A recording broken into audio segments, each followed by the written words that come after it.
Hello guys, mamahaw na tayo diri sa KQ Business Hotel.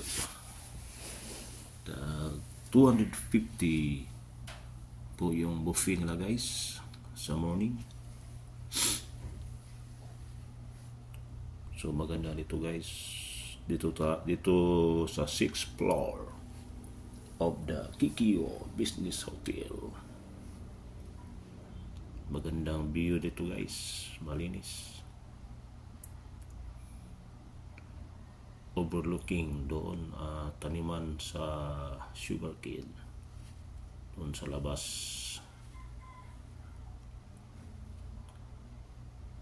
Malamig pa rin ngayon guys, kahit hindi pa mag-aircon.